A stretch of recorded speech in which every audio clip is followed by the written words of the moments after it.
Hey guys, welcome back to the channel. So in today's tutorial I am going to be showing you guys how to make a simple crossbody bag with part leather and part chain handle with a buckler in front. So if this is something you like to see, please stay tuned to the channel and let's go straight into the tutorial.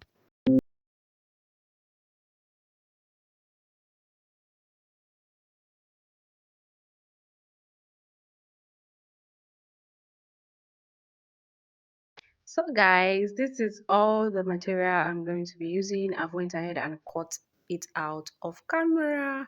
So the measurements I am using is a 6 inches in width by 8.5 inches. So this one that you're seeing is the first body, while the other one is the second body.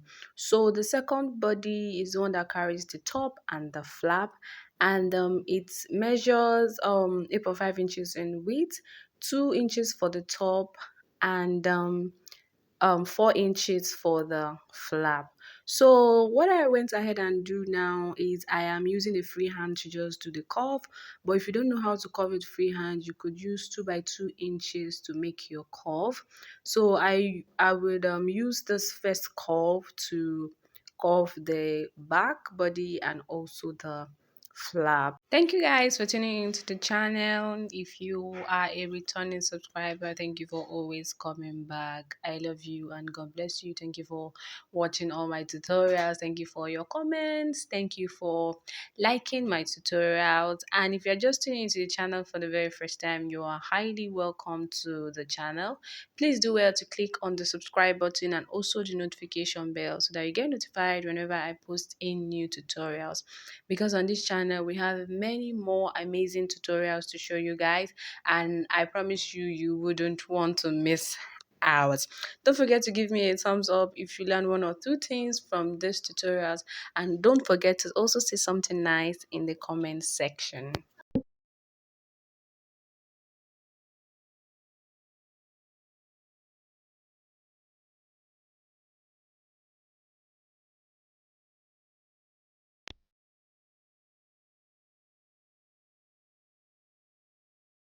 So guys, after I was done shaping the front and the back, now the next thing I'm going to go ahead and do now is to start working on the front panel.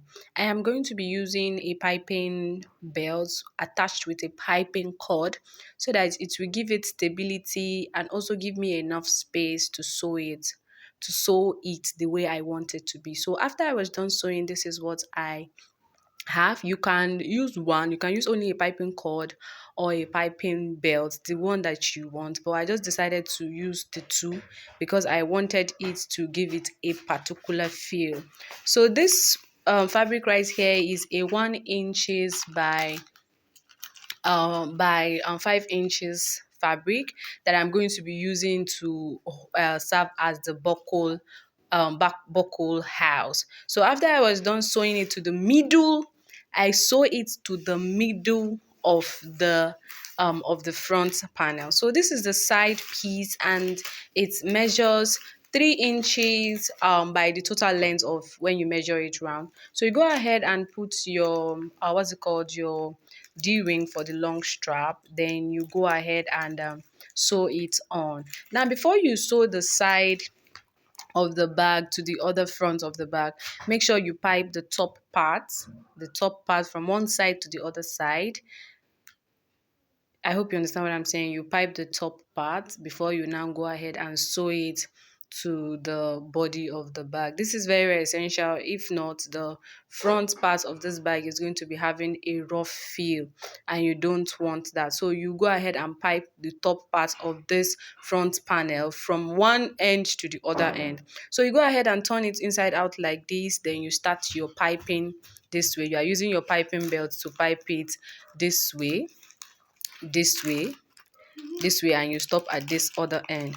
So after you are done, this is what it looks like. So you pipe the top first like this before you go ahead and pipe the back like this. So please don't forget to use your lighter to burn that place that was remaining for the piping so that your piping belt will not unravel. So the next thing you're going to go ahead and do is to use your super glue to glue it. I decided not to sew it, but if you could sew it at the beginning of the video before you sew the back to the front. But because I trust that my super glue will do the trick, I decided not to sew it. So I went ahead and put it, making sure it is exactly where it's supposed to be. And that is like basically everything about this tutorial. I told you guys, it is very, very simple. Now for the handle, I have a tutorial on the channel on how to make part chain and part leather handle. It's very simple. You just get the chain the length you want and the leather the length you want, and then you put your eyelet on the end of the leather, then you put your chain. So it is very, very simple. But if you don't know how to go about it, I'm going to put the link in the description box on how to go about that tutorial as well. And having said that, that is like basically everything about this tutorial, guys. Thank you guys for watching. I hope you learned one or two from this tutorial. Give me a thumbs up and see you guys in my next one. Bye for now.